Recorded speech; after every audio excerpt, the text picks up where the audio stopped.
everybody, what's up and welcome back. If you're new here, I'm Liz, and today we're going to be discussing the murder of Ronald Sisman and Elizabeth Platzman.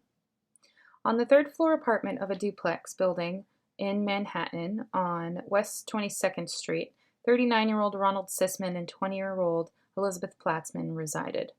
Ronald ran two photography businesses out of this building, and Elizabeth was a Smith College student. Their bodies were discovered early Saturday morning on November 1st of 1981. Both had been severely beaten before being killed execution style. Ronald was shot 4 times and Elizabeth was shot 3 times on October 31st of 1981 on Halloween night. Their bodies were covered in bruises from prolonged beating. The apartment was ransacked, furniture was ripped, and other items were torn apart. Was the killer trying to find something? There was so much chaos in the apartment that it was hard for detectives to walk around without stepping on anything. There was also some missing items from the scene that included a .25 caliber pistol. That was Ronald's gun. This was speculated to being possibly the murder weapon, but we don't know. Various other items, including their licenses, were missing as well. It's also speculated that they knew who their killer or killers were. This was a notion because there was no sign of forced entry.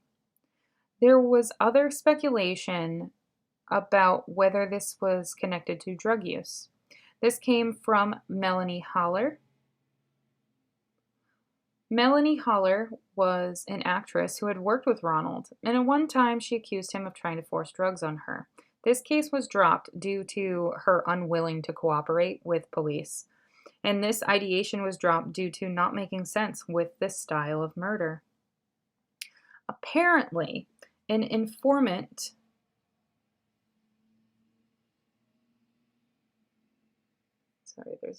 Apparently, an informant for the police informed them of something extremely bizarre.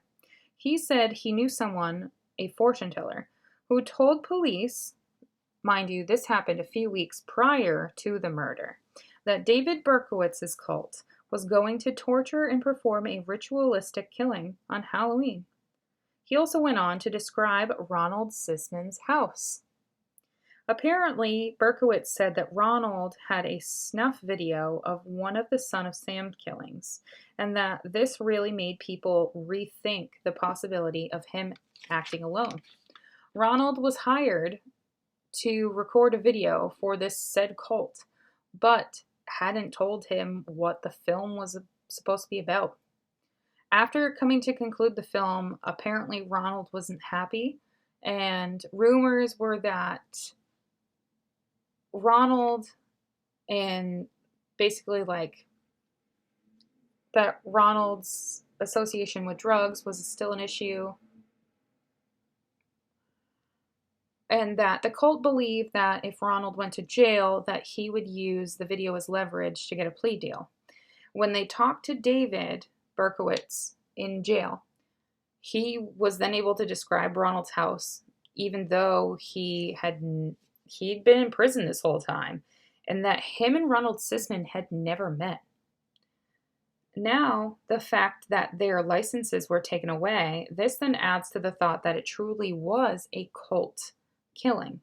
Because oftentimes, if a cult kills somebody, or if anybody does this type of a killing, they take their license to make sure they have the right person.